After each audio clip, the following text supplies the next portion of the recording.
Alô, eu tô na live. Tá bom.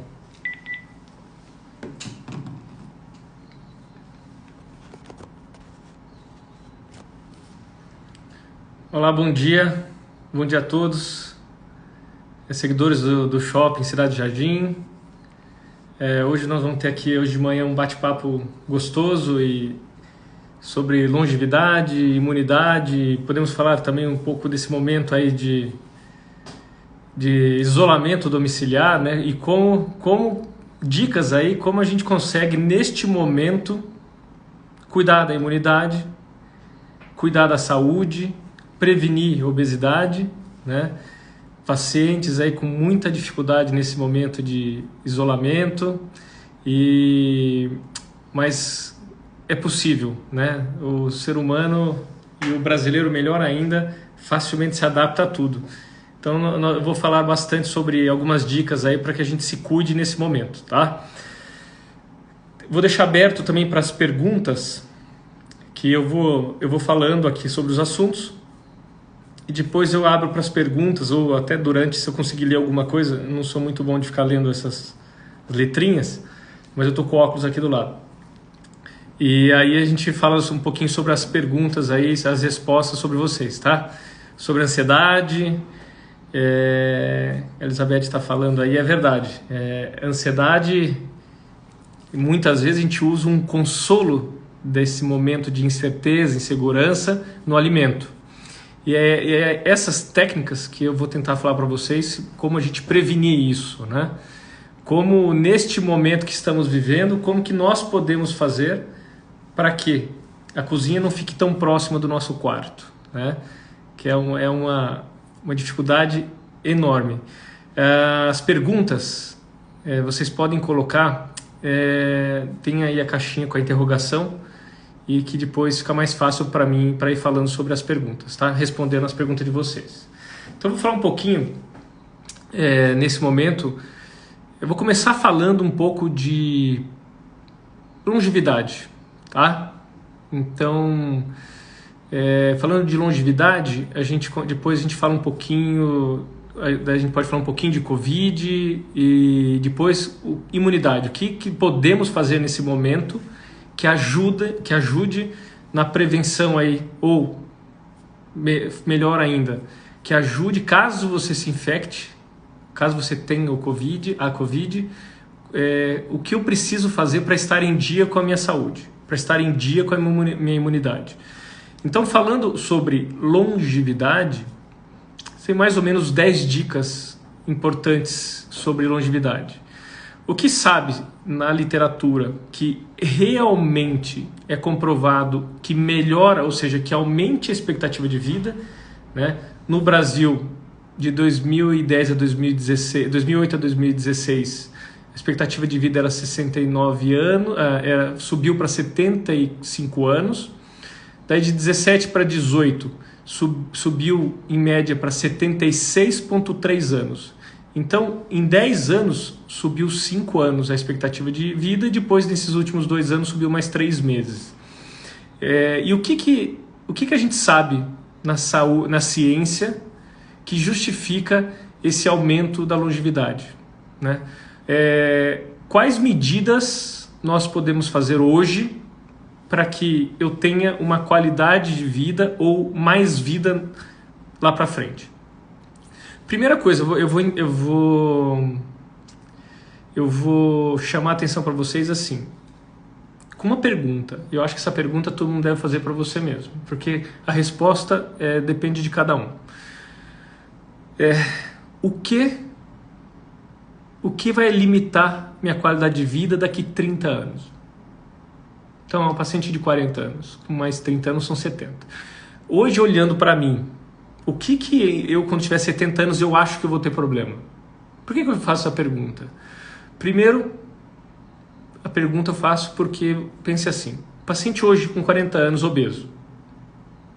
Daqui 30 anos, o que vai acontecer com ele, com 70? Será que ele chega aos 70? Então, essa pergunta é muito importante. Para o obeso, quais são as limitações? Artrose de joelho. Então ele é obeso, mais ou menos a cada 1 quilo de peso reflete quase 7 quilos no joelho, ou seja, uma pessoa que está 10 quilos acima do peso, ela está praticamente 70 quilos sobrecarregando o seu joelho. Então essa pessoa com certeza vai ter artrose lá na frente. Então, o que vai limitar ela? Olha, hoje, com 40 anos, eu posso ir para qualquer lugar no mundo? Posso. Posso fazer uma viagem? Posso. Posso ir para Orlando com meus netos e fazer uma caminhada de 2 horas, de 8 horas? Posso. E se eu continuar obeso hoje com 40 anos e com 70, eu vou conseguir fazer essa caminhada? Então essa pergunta é muito importante, porque o obeso, vocês já viram, o joelho não vai aguentar, ele tem um risco aumentado de hipertensão e diabetes, então, e de doenças cardiovasculares, então ele pode infartar. Então a chance maior é ele ter problema também cardiovascular lá na frente, um derrame, um diabetes. Então a qualidade de vida dele vai diminuir muito. Então por isso que nós temos que tomar medidas hoje para que daqui 30 anos a gente não tenha esse problema. E eu pergunto de novo, nós falamos do obeso, e você, sedentário, uma mulher magrinha, tá? Que para a sociedade hoje é um perfil de beleza. Às vezes entra aqui na porta do consultório uma pessoa, um gordinho, né? Depois eu vou falar sobre a discriminação do gordinho. Eu faço assim, beleza, a gente resolve, vai emagrecer, vai ficar bem, tá ótimo. Mas e aquele magrelinho que chega, aquela mulher, nossa doutor, sempre fui magrinha, como de tudo, sempre fui magrinha, nunca engordei. Eu e minhas irmãs, meus pais, a gente come tudo e nunca engordou. Como se isso fosse um troféu. E não é. Para mim é muito mais preocupante. Porque esse paciente que é magrinho, que come de tudo, e esse come de tudo que eles gostam de mostrar não doutor, eu posso beber todo dia, não engordo, eu como meu chocolatinho todo dia, não tem problema. Esse é o problema. Porque o gordinho, ele come, e quando ele come, ele tem sinais de alerta. O que são sinais de alerta? Vai para Disney, tá? Foi para Disney lá durante 15 dias. Doutor, é impressionante, ganhei 6 quilos. Ótimo, chegou da Disney, tem que se cuidar, fecha a boca, faz mais exercício. Nossa, voltei, emagreci. Então esse sinal de alerta faz ele tomar uma medida diferente do que ele está fazendo. Agora, aquele magrinho, come tudo errado, bebe todos os dias e que não muda a forma física, ele não tem sinal de alerta, mas a saúde dele não está em dia. Então aumenta a chance dele de câncer de intestino, porque o excesso de açúcar que ele toma ou o álcool. Ele aumenta a chance de diabetes, aterosclerose, então entupimento do coração, só que sem sinais de alerta. Então o que eu chamo a atenção aqui hoje, o magrinho que é sedentário, cuidado. Porque diferente do gordinho, que qualquer coisa que ele faz errado ele engorda, você não tem sinais de alerta. Então por isso tem que ter esse cuidado, tá? Isso é uma atenção muito grande. E o principal é assim, doutor, eu sou magrinho, não preciso nem treinar. Não, nós devemos treinar. O treinar não é para ficar magrinho, o treinar é para prevenir doenças. O treinar é para prevenir câncer. Sim, o exercício físico previne câncer. Então a gente tem que ter essa noção, devemos ter essa noção, que o ser magrinho não é ser saudável. Tá? O magrinho que faz atividade física, come adequadamente e continua magrinho, esse sim é um magrinho saudável. O gordinho, tá? Que faz atividade física, começa a controlar a alimentação, emagrece, está se alimentando bem, esse sim é saudável. Porque existe uma dificuldade de conceito que as pessoas não entendem. Não, ele é gordinho, mas ele é saudável, os exames dele estão perfeitos. Não existe gordinho saudável. Existia... há um tempo atrás na literatura ainda se falava do gordinho saudável, mas não, nenhum gordinho é saudável. Esse gordinho vai ter lesão de articulações, esse gordinho, apesar de estar com exames adequados, porque geneticamente é uma pessoa favorável aos exames estarem adequados, ele terá problemas de saúde. Então a chance dele morrer é maior. Inclusive, neste momento de da Covid-19, o gordinho só perde para a hipertensão em número de pessoas que morreram, tá? Em porcentagem, mas em complicação do obeso, ela é até em 10 vezes maior do que de uma pessoa comum. Então olha só, nós estamos falando de 10 vezes mais chance de complicar com a Covid-19 só por ser obeso. E só por ser obeso também está errado, porque o fato de ser obeso é uma paciente que tem um risco aumentado de hipertensão, de diabetes e complicações no uso de um respirador. Então, nós temos que enfrentar e parar de ter frescura para falar sobre obesidade. Tá? Então, nós temos que falar sobre obesidade. E só que o falar sobre obesidade não é discriminar o obeso. 70% de quem está obeso, ele é geneticamente programado para ser obeso. Então, temos que desmistificar esse preconceito e encarar como uma doença, porque é uma doença. E existe um socialmente aceito, se aquele médico ficar falando que o obeso é doente, ou se aquela pessoa falar, eu estou discriminando aquela pessoa. Não, gente, temos que falar sobre isso. Nós não falamos sobre o paciente hipertenso, nós não colocamos no cigarro fotos de pessoas doentes que usam tabaco. Então, temos que encarar a obesidade de uma forma mais séria, de uma doença muito séria. Então, por isso que, primeira coisa, discriminação nunca, mas informação sempre. Então, temos que devemos falar sobre obesidade, tá? Esse é um assunto que a gente pode ficar falando aqui dias sobre isso, tá? Eu queria falar então agora, eu vou falar um pouquinho para a gente manter os assuntos. Aqui eu estou vendo que é uma pergunta aqui. Genética, sim, 70% dos obesos são geneticamente programados para ser obeso. Só que isso também não pode ser um amuleto. Olha, eu sou obeso porque geneticamente eu nasci assim, culpa dos meus pais. E não, sou obeso, geneticamente programado para ser obeso, por isso o meu estilo de vida tem que ser mais caprichado que aquele colega ali que não é tão obeso. Então essa é a diferença. O estilo de vida faz você desencadear e aquela genética prevalecer, mas um estilo de vida saudável, ou seja, comer adequadamente, fazer mais atividade física, gerenciar o estresse, dormir bem, você consegue ser eficaz no controle da obesidade. Tá? Então, é geneticamente sim a causa, 70% da causa da obesidade, sendo que desses 70%, apenas 12% é aquele famoso gordinho safado, tá? E desta forma, você sabendo disso, olha, eu sei que geneticamente eu sou programado para engordar, eu sei que eu vou para Disney e engordo 10 quilos em 15 dias, sabendo disso, eu tenho que ter mais cuidado do que o colega. Então é para isso que nós temos que ter essa informação da genética. Então eu não estou condenado a ser obeso. Eu preciso tomar medidas mais enérgicas que os colegas para que eu não seja obeso. Então é essa informação que devemos usar, é isso que nós devemos usar para controlar a obesidade, não simplesmente um amuleto. Eu sou gordo assim porque não é culpa minha, tá? É porque minha genética é ruim. Temos essa informação, genética é ruim, por isso nós vamos tomar medidas para que a gente previna essa obesidade. Vamos voltar a falar de obesidade, tá? Agora eu vou falar um pouquinho, vou me apresentar de novo para quem entrou depois. Meu nome é Eduardo Howen, eu sou médico, nutrólogo e médico do esporte. Tá?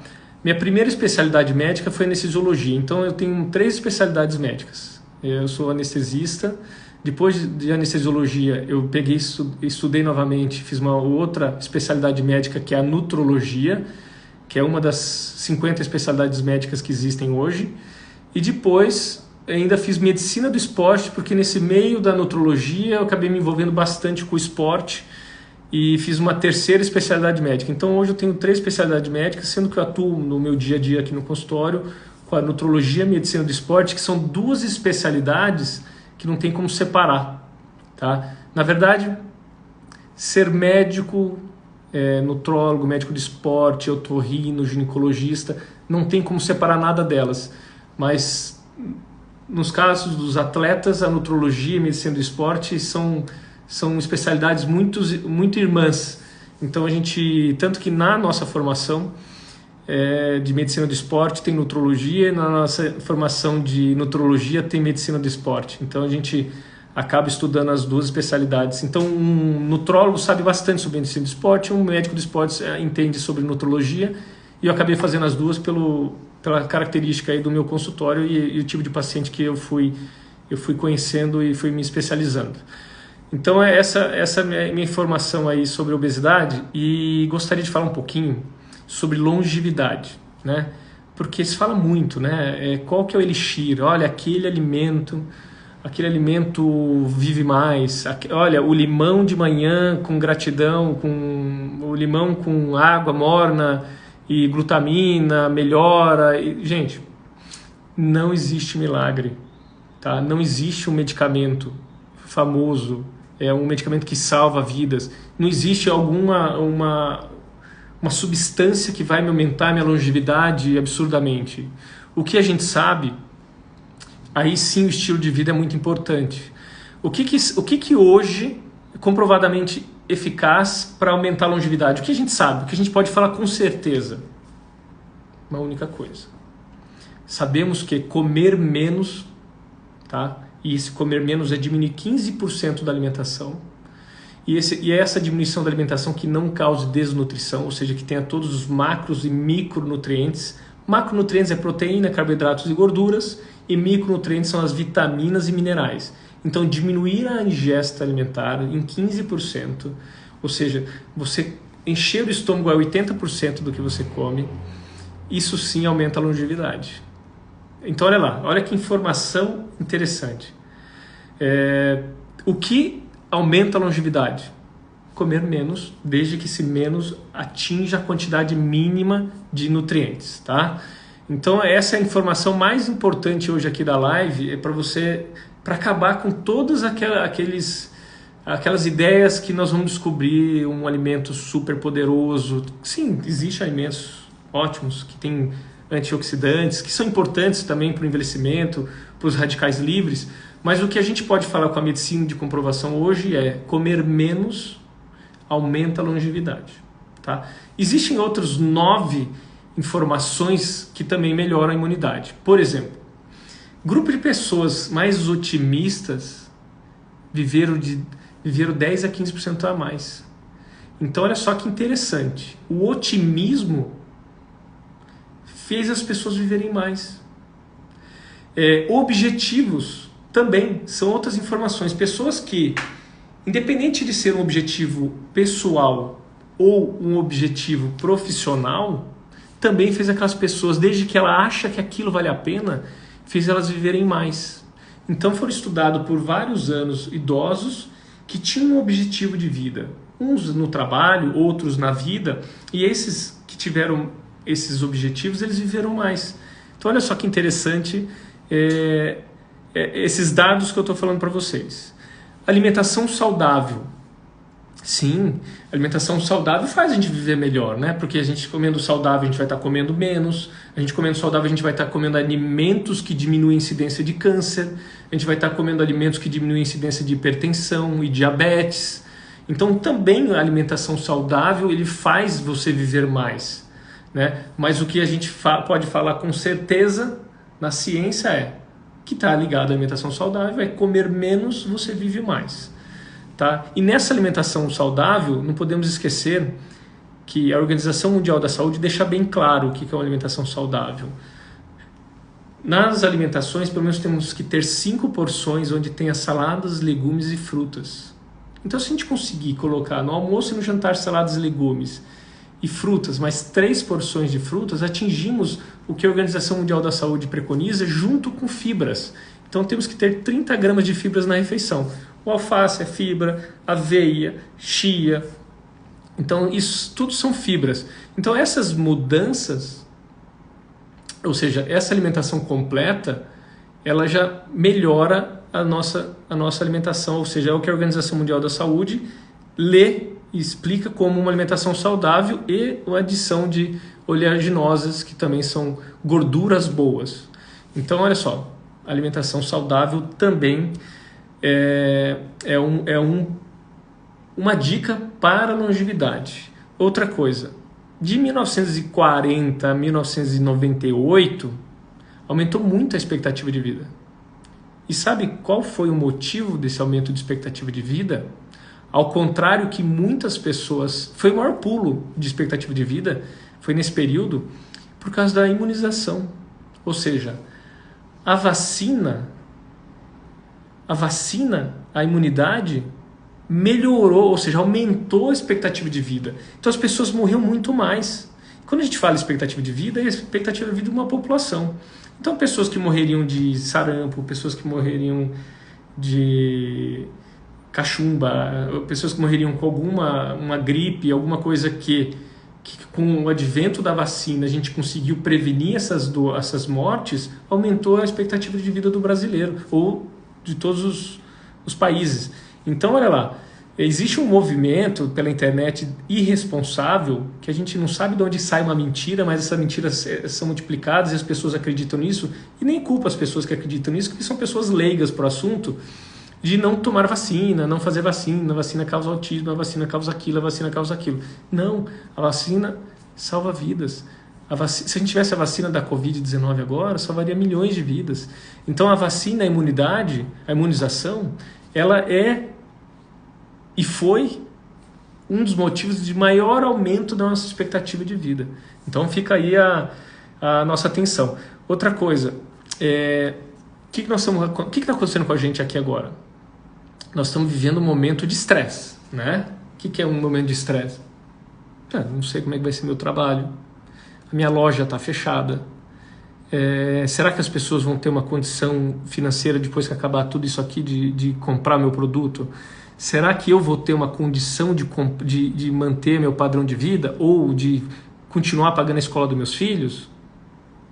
Isso é o quê? Estresse. E o gerenciamento do estresse, ele melhora a expectativa de vida.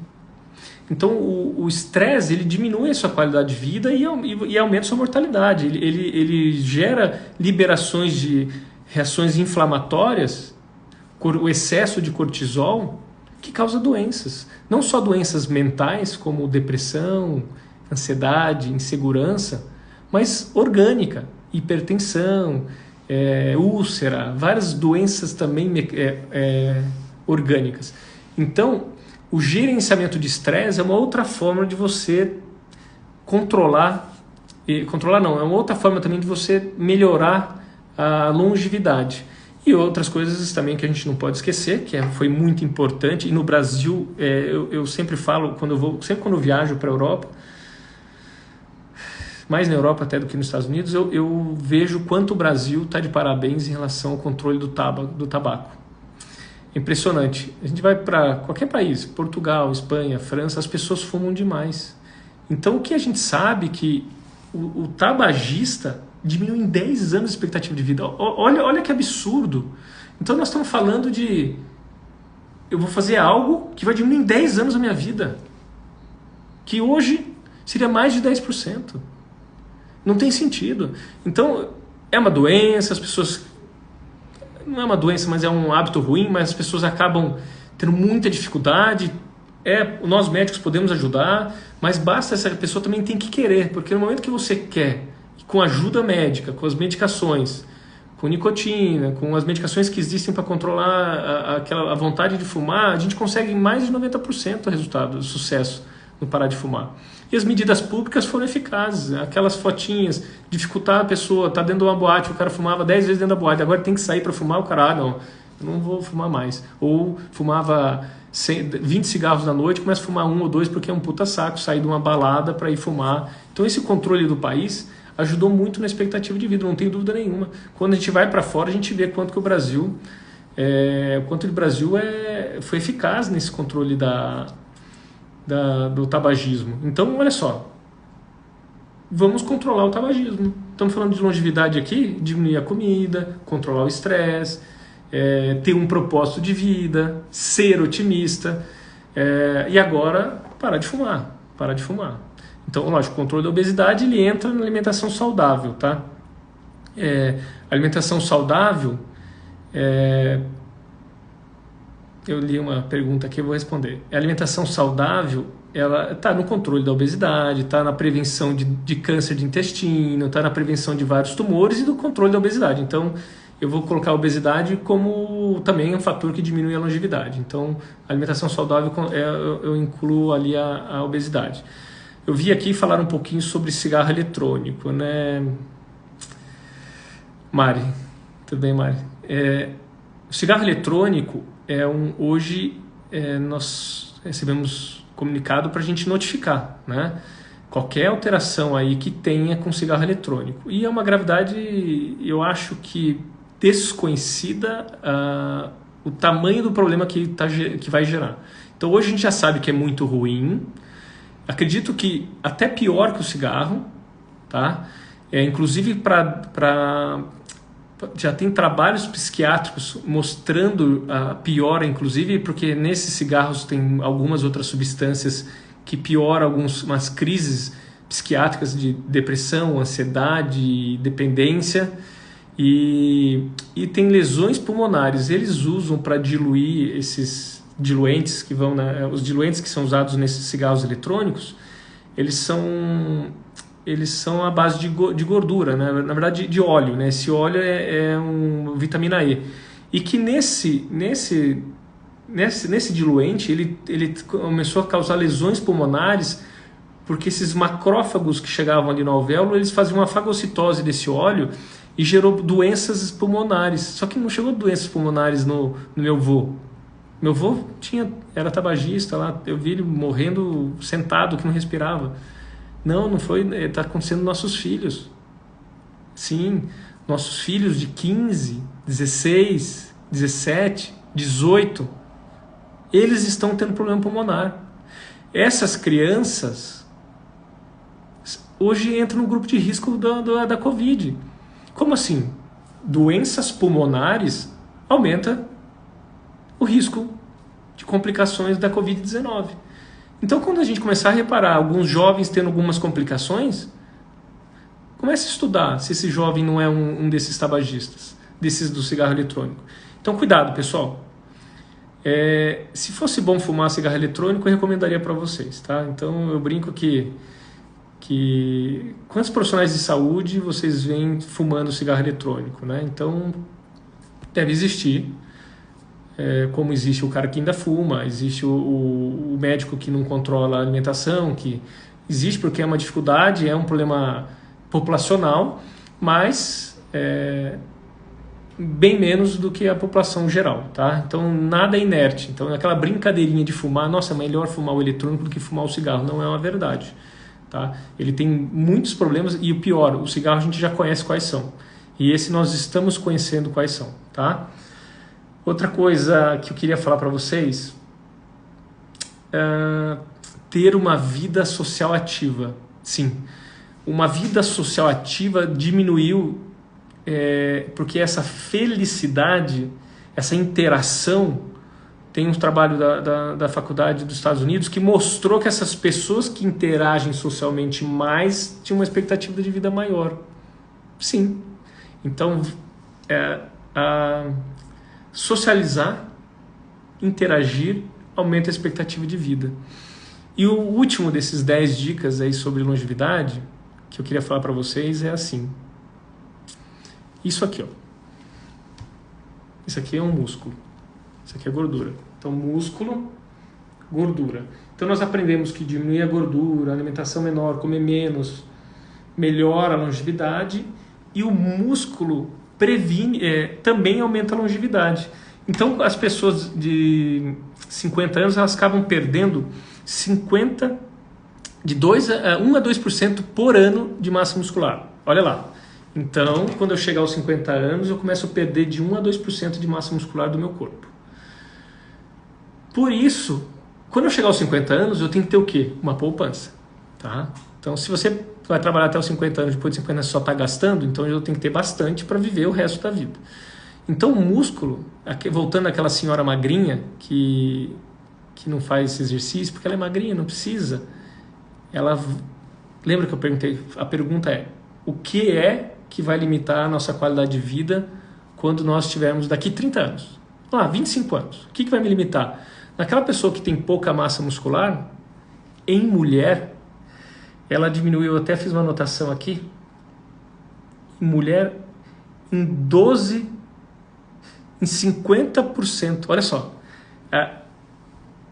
diminui em homem 12 vezes, em 50 vezes, olha só, a chance daquela mulher de viver menos quando tem pouca massa muscular é pior em 50 vezes, e o homem em 12. Então assim, a falta de massa muscular diminui a longevidade, né? Então, quer dizer que eu tendo uma massa muscular adequada, eu previno doenças, então eu vivo mais. Então, não é uma opção, né? Eu brinco com as minhas filhas, né, que às vezes falam assim, pai, estudar é chato, né? Mas as duas estudam. E eu falo para o paciente aqui, é legal ir para a escola brincar, mas o estudar é a única coisa chata da escola, não é isso que todas as crianças falam? E treinar é igual. Tem muita gente que ama treinar, aqueles que a gente fala, esse cara é louco, treina todo dia, nossa, ele fica louco se não treinar. Sim, mas é a minoria, tá? A maioria é como você.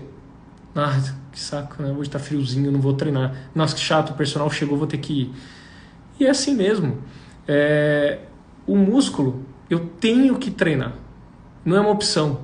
Pessoas que treinam menos de 150 minutos por semana, olha lá, menos de 150 minutos por semana. Ou seja, 5 vezes por semana, 30 minutinhos. Quem treina menos que isso é sedentário. Então, eu já para mim, você que treina uma vez por semana, eu já considero você sedentário. Ou seja, não eu, a medicina considera você sedentário. Desta forma, a sua incidência de câncer de intestino é maior, sua incidência de câncer do rim é maior, sua incidência de câncer do endométrio é maior, você é mulher. Então, olha só, sem contar a obesidade, essas coisas.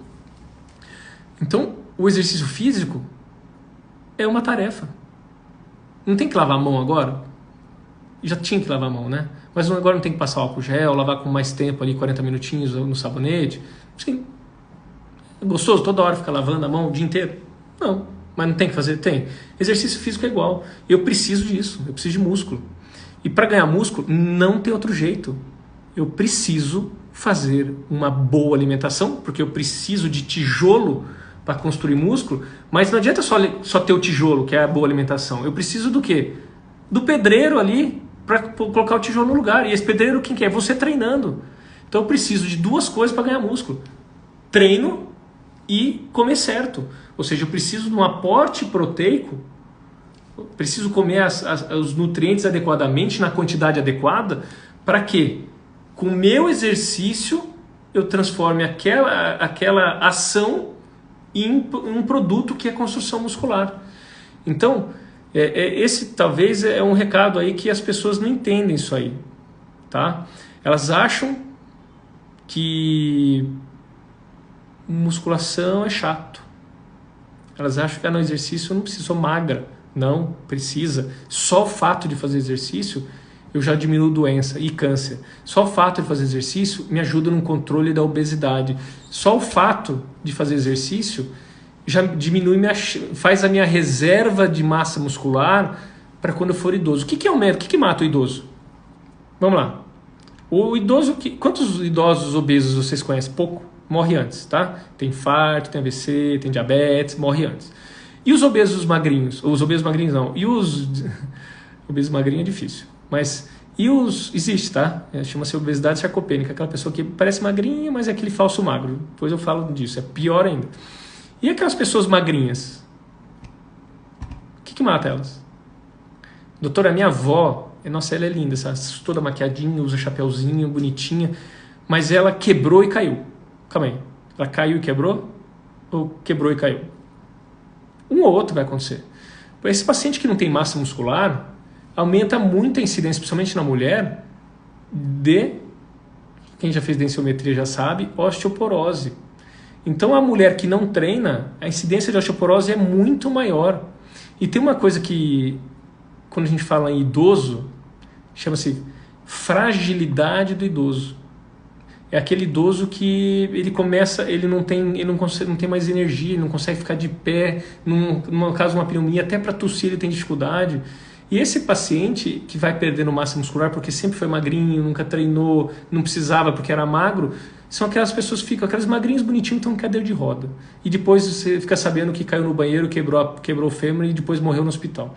Então, músculo é muito, muito importante. Não podemos esquecer a musculação. A pessoa fala assim, doutor, mas eu não gosto de musculação e gosto só de fazer meu yoga. É bom, ótimo, o yoga tem 1000 benefícios. O yoga ajuda no relaxamento, ajuda no alongamento, ajuda em tudo, mas não é o suficiente, tá? Só o yoga, ele não vai ajudar aquela pessoa que já tem uma dificuldade de ganhar massa. Então é imprescindível também qualquer tipo de atividade já melhora, tá? Então só de você já subir escada pela Sociedade Brasileira de Medicina do Esporte, só o fato de você andar um pouco mais, parar um ponto de ônibus antes, subir escada, já tem uma melhora para a saúde. Mas a eficácia da musculação é o que é mais eficaz para o ganho de massa magra. Então, quem já tem um déficit, fica só no yoga, não vai conseguir ganhar a massa muscular que precisa. Então a musculação adequada para aquela pessoa com treino de força, tipo menos repetição, mais carga, ajuda aqueles pacientes que não tem nada de massa muscular. Mas doutor, eu sou aquele fordo, vocês conhecem o fordo? O fordo é aquele paciente que é gordinho e musculoso, tá? O fordo, ele ganha músculo fácil. Então, até na yoga. Então, se ele vai fazer yoga, não, doutor, eu fiz a bioimpedância antes e só estou fazendo yoga, não fazia nada e melhorei. Então, esse paciente, ele até é possível ele fazer outro tipo de atividade que ele ganha facilmente, ele constrói músculo. Tanto que ele não tem carência. Agora, o paciente que já tem uma falta de massa muscular e que alguns, até treinando 4, 5 vezes por semana, tem falta de massa muscular, a musculação é imprescindível para que ele ganhe músculo, tá? Então, doutor, mas é o seguinte, ó, eu sei que eu tenho pouco músculo, mas eu quero emagrecer, tá? E eu sei que emagrecer é aeróbico que emagrece, doutor, não é verdade, tá? Então vamos lá, pra vocês aprenderem isso, não ter dúvida. Tem duas pessoas, tem dois você, tá? Tem você que gasta 2.000 calorias por dia e faz 1 hora de aeróbico e gasta mais 500. Então você gastou naquele dia 2.500 calorias, tá? E tem você que só faz musculação. Gasta 2.000 calorias por dia e faz 1 hora de musculação, gasta 400 calorias. Então, no final do dia, o você A gastou 2.500 calorias. O você B gastou 2.400 calorias. Então a pergunta é, quem que emagrece mais? Musculação ou aeróbico? O A fez só aeróbico, emagreceu 500 a mais do que o B. O B fez só musculação, gastou 400. Só que esse você A e você B continua treinando. Daqui 3 meses a gente vai falar de novo com ele. Você A, que faz só aeróbico, você gasta 2.000 calorias para viver e gasta mais 500 treinando. Você gastou 2.500. Só que o você B, que faz a musculação, aquele 2.000 que você gastava em repouso, vira 2.100. E depois, com mais 400 da musculação, gastou 2.500. Doutor, mas não ganhou, empatou. Empatou nos primeiros 3 meses. Só que você já está 6 meses treinando. O você A, que só faz o aeróbico, gasta 2.000 mais 500 calorias. O você B, que insistiu na musculação, está treinando, melhorou a massa muscular, está sentindo melhor, porque a massa muscular aumenta o gasto calórico. Então você que aumentou o músculo, você gasta 2.200 calorias em repouso e mais o 400 da musculação, ou seja, você gastou 2.600. Então, quem que emagrece mais? Se você pensar no hoje, o aeróbico, só vou emagrecer mais hoje. O aeróbico emagrece mais. E se você pensar na sua vida, na nossa reserva de massa muscular, no nosso futuro, na nossa longevidade, a musculação. Então, qual é o ideal? Pela Sociedade Brasileira de Medicina do Esporte, o melhor exercício é a união dos dois. Mas, você magrinho, com pouca massa muscular, fazer os 2 treinos viram treinos concorrentes, que o excesso de corrida, eu corro na rua, doutor, sou magrinho, não tenho músculo, mas eu gosto de correr. Ótimo, mas vamos fazer a musculação, tá? Só que vamos priorizar um pouco a musculação, porque você está com já baixa massa muscular e a corrida dificulta um pouco a gente ganhar músculo. Então, individualizar o seu tratamento. Mas o exercício físico é para todos, tá? Então, essas são as dicas aí de longevidade. Agora, eu queria entrar num assunto aqui que é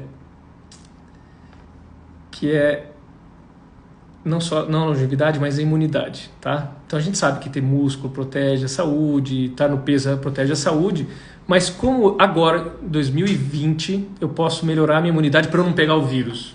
Doutor, você tem um soro da imunidade? Não existe, pessoal.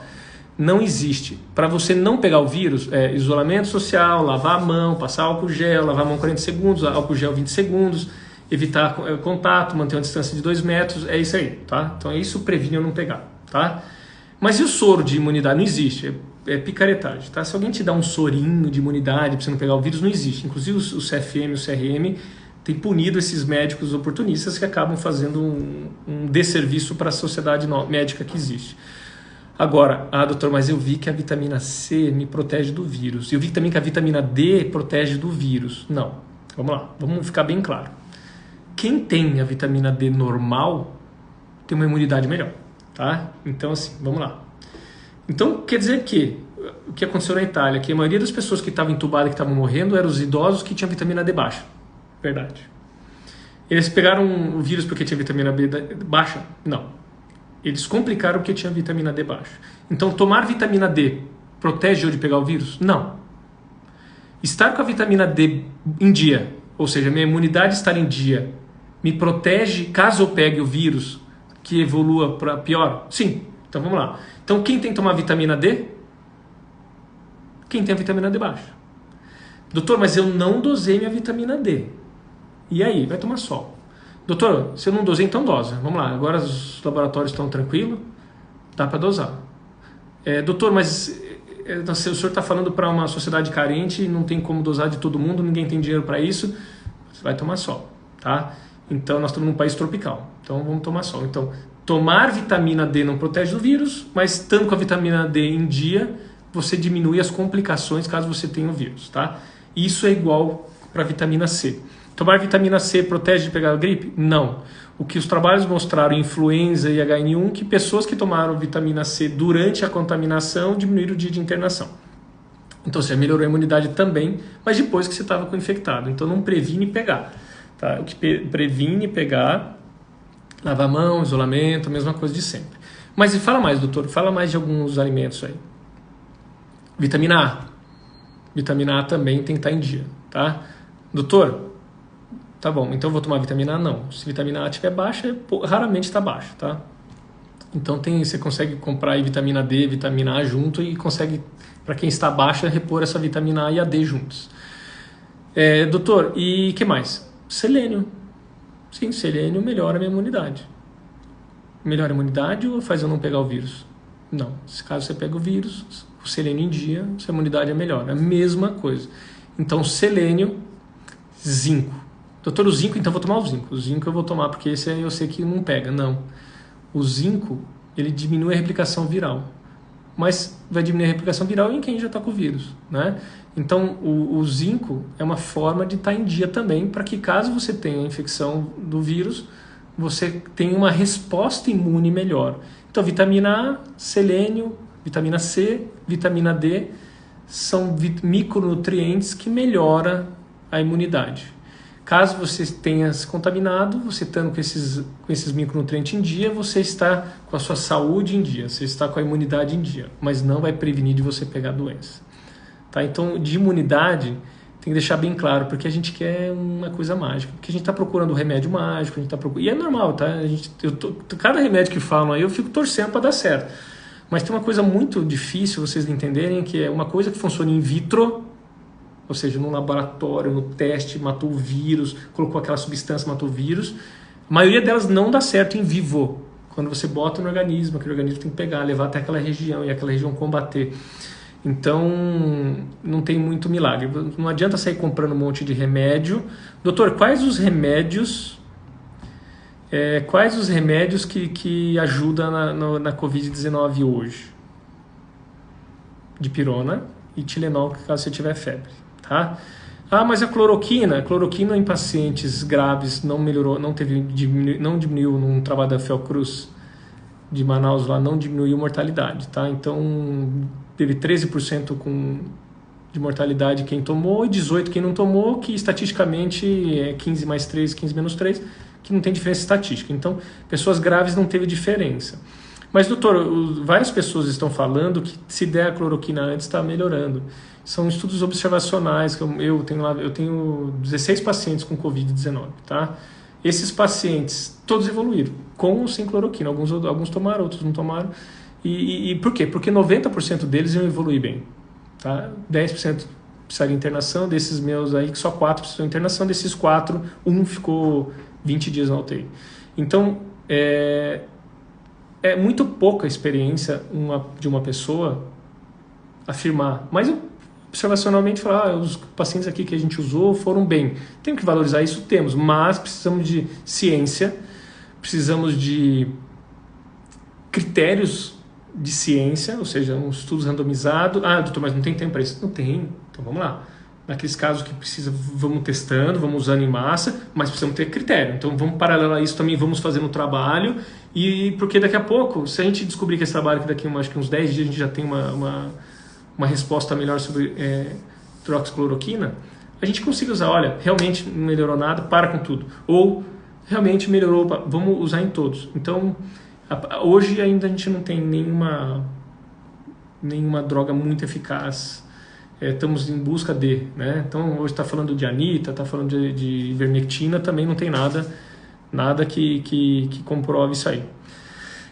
Eu vou tentar responder um pouquinho de perguntas aqui. Qual o peso considerado obesidade, tá? O que é obesidade? Obesidade é uma forma de classificação populacional. O que é isso?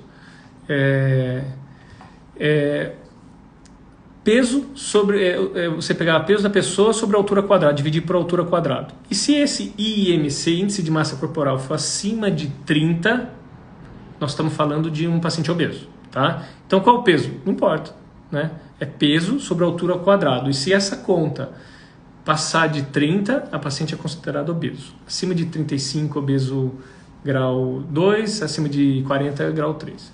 Então, grau 1, grau 2, grau 3.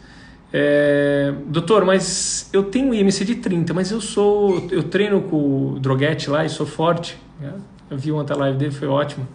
Quem tem a oportunidade de treinar com ele sabe quanto que ele é competente. Só que eu sou magrinho, olha aqui, a porcentagem de gordura minha é 10%, só que eu tenho um IMC de 30. Eu sou obeso? Não. Então, quando a gente estuda a população, a gente faz essa conta, peso sobre altura quadrada. Agora, quando a gente estuda o indivíduo, a gente faz com a bioimpedância, analisa individualmente, porque esses pacientes muito fortes, mesmo com a porcentagem de gordura baixa, eles acabam errando na estatística, porque eles acabam entrando numa classificação. Ou seja, essa classificação IMC é muito simples, ela é muito fácil de aplicar. É peso sobre altura quadrada de uma população, pronto, resolvido. Mas quando você individualiza, você tem que trabalhar com o indivíduo. Então aqueles caras, o Fordo, forte e gordo, muitas vezes ele está com IMC de 30, mas ele é um sobrepeso, porque ele tem uma porcentagem de gordura um pouquinho acima, mas não para justificar uma obesidade. Então essa é uma pergunta, tentei esclarecer de uma forma simples. Vamos ver outras perguntas aqui. Quais exercícios são melhores para fazer em casa? Olha só, legal.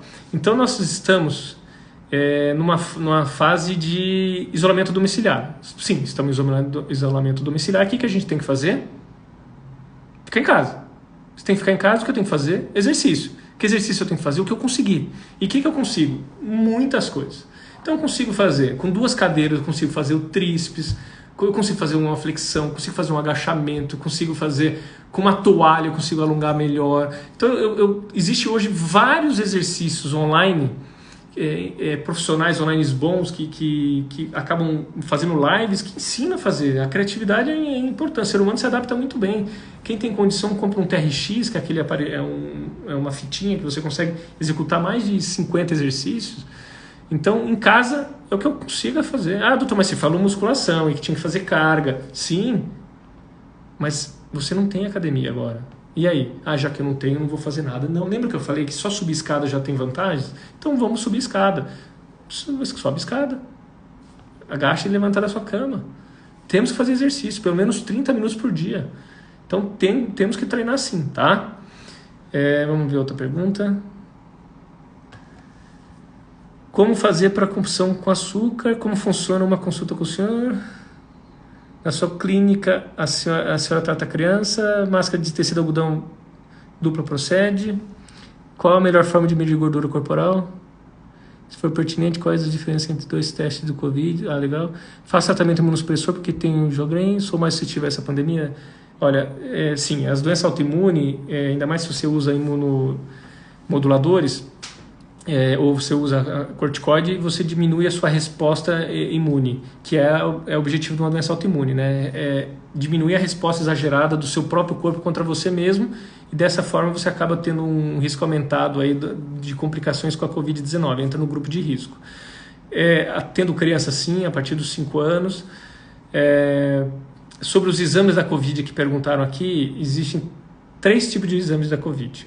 PCR, que eu vou lá no hospital, ele pega dentro do meu nariz, de cada lado, mais da boca, colhe e vai para uma máquina, essa máquina de polimerase que fala assim, olha, tem um pedaço de vírus aqui. Então eu peguei o vírus, detecto o vírus ali, uma fração desse vírus lá.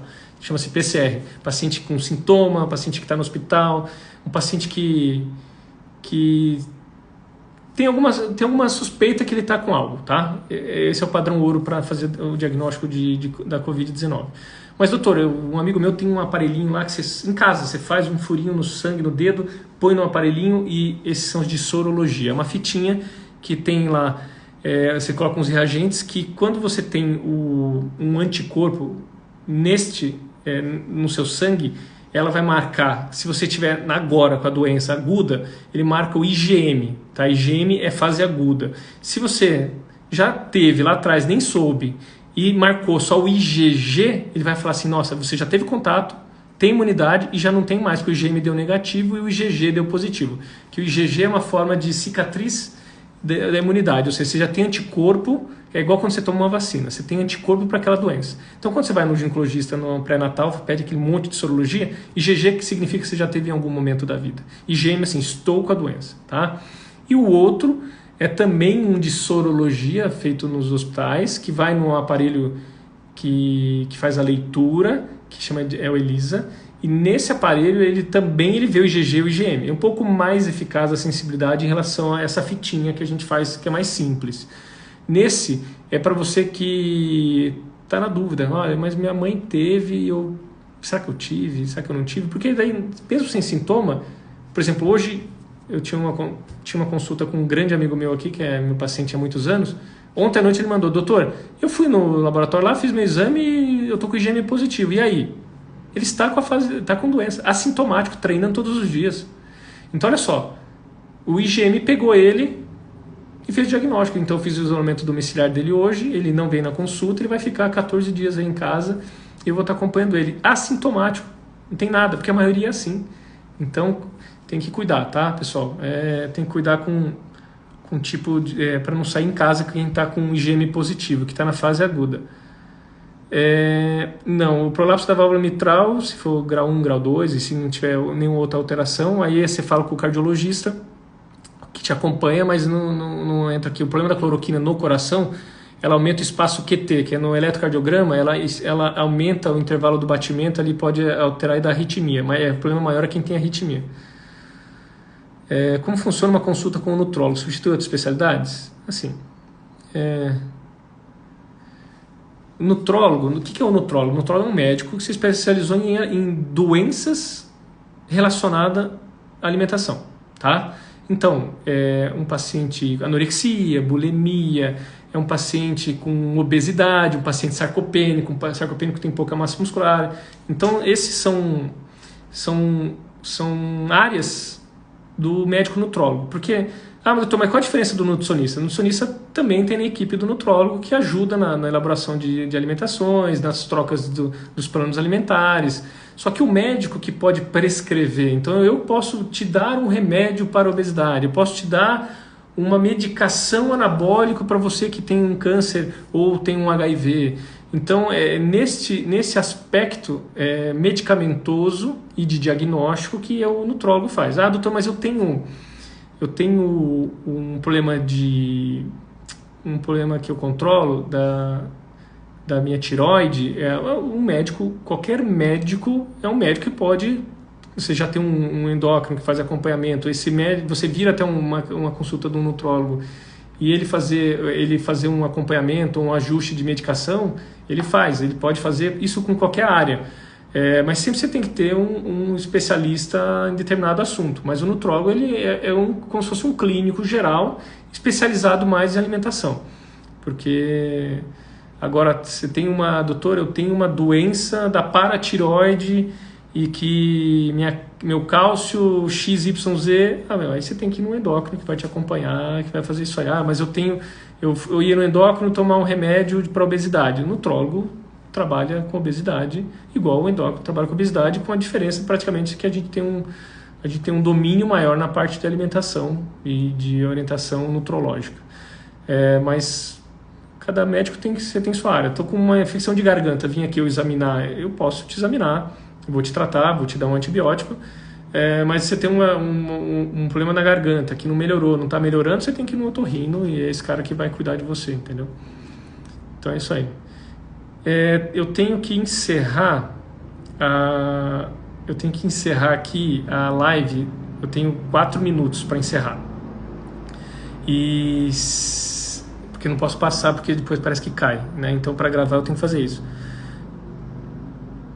Um obeso pode usar a gordura corporal para ter um rendimento muscular melhor? Olha, se nós estamos falando desse treinamento com o próprio corpo, quando o obeso está fazendo um treinamento com o próprio corpo, ele está fazendo mais força, né? Então, fazer uma flexão, um cara de 100 quilos, ele está fazendo mais força e ajuda na massa muscular, né? Então, acaba ajudando, assim, no treino de força. Um obeso acaba fazendo mais força, desenvolve mais a musculatura. Geralmente, o obeso tem musculatura boa. Existe uma outra doença que é obesidade sarcopênica. Essa preocupa a gente, tá? É aquele paciente, falso magro. Você vai lá ver, o cara faz um MC dele, às vezes nem é MC 30, você olha o cara e fala, não é possível esse cara ser obeso. Mas ele não tem quase nada de musculatura. Quase tudo no corpo dele é gordura. Esse caso é um caso bem mais difícil, que tem outras doenças que podem piorar. Então é um caso que a gente tem que ficar mais alerta e a musculação, nesse caso, é imprescindível, né? Então nós temos que cuidar com esse tipo de informação. Fake news. Vou falar rapidinho aqui, tá acabando, tá? Pessoal, qualquer informação de saúde, ligue para o seu médico, vê fontes, vai no site do ICE, vai no site do Sírio, vai no site do Ministério da Saúde. Cuidado com o jornal. Eu estou quase morrendo com os jornais aí de tanto absurdo que a gente vê. Então, só para você ter uma ideia, tem um trabalho da Escócia, que eu fui ano passado no Congresso Europeu de Obesidade. A cada 10 informações no Reino Unido de saúde, a cada 10, 9 estão erradas. Então a experiência daquele blogueiro, não contra nada, os blogueiros são ótimos, influenciam o cara a começar a fazer uma atividade física, mas aquelas verdades absolutas. Qual a melhor dieta? A dieta de gordura, a dieta sem carboidrato. Gente, cada um é de um jeito. Então não tem a melhor. Qual que é a melhor para o João? Qual que é a melhor para a Maria? E dessa forma precisa de um profissional para te ajudar a orientar. Então não existe uma verdade absoluta, existe uma adequação. Agora, tirar fruta, não tem sentido. Alguém dá bacon para você? Não tem, vai dar câncer de intestino. O bacon aumenta a incidência de câncer de intestino. Então, calma aí, doutor, pelo amor de Deus, agora você vai me falar que o bacon dá câncer de intestino? O que mata a gente, aprenda, o que mata a gente é a rotina e nunca exceção. Então, você comer o bacon no domingo, vai te matar? Não. Agora, come bacon todo dia, vai aumentar câncer de intestino? Vai. Não tem dúvida disso. Então, o que mata a gente é a rotina, não é exceção. Peito de peru, posso comer? Comer no aeroporto peito de peru, doutor, atrasou o voo. Tudo bem. Como peito de peru todo dia dá para comer? Não dá. Então é esse tipo de informação que vocês têm que ter. Tenha sempre informações de pessoas confiáveis. Pessoas entram no CRM, por exemplo, eu te falei para vocês aqui no começo, eu tenho 3 especialidades. Você entra lá no CFM, Dr. Eduardo Howen. Quem que é? Vai aparecer minha foto e o meu CRM. Vai ter lá, eu tenho 3 especialidades registradas. Então, às vezes, 90% dos nutrólogos nem são nutrólogos. Então, tem que cuidar. Não estou dizendo que esse cara é um mau médico, mas o médico acaba levando o paciente para um erro, entendeu? Então, assim, essas informações a gente tem que ter fonte segura. Se alguém ligar para você falando que é um sobrinho do interior pedindo dinheiro, você dá? Não. Você checa as informações. Então, é isso que eu queria falar para vocês e vou deixar a última pergunta para vocês aqui. Faça essa pergunta para você. O que é que vai te limitar a sua qualidade de vida daqui a 30 anos? Se é obesidade, é o joelho, é o infarto, é o coração. Se você é magrinho, não faz exercício, é uma fratura por osteoporose. Então faça a pergunta. O que vai te limitar daqui a 30 anos? Você quer daqui a 30 anos deixar de viajar? Você quer daqui a 30 anos perder essa qualidade de vida de viajar? Tá bom, pessoal? Eu vou ter que desligar aqui, que falta 30 segundos. Foi um prazer falar com vocês. Qualquer informação, @Instituto Howen. Tem aqui o Instagram da clínica, tem bastante vídeos e informações sobre saúde para vocês, tá bom? Um abraço a todos.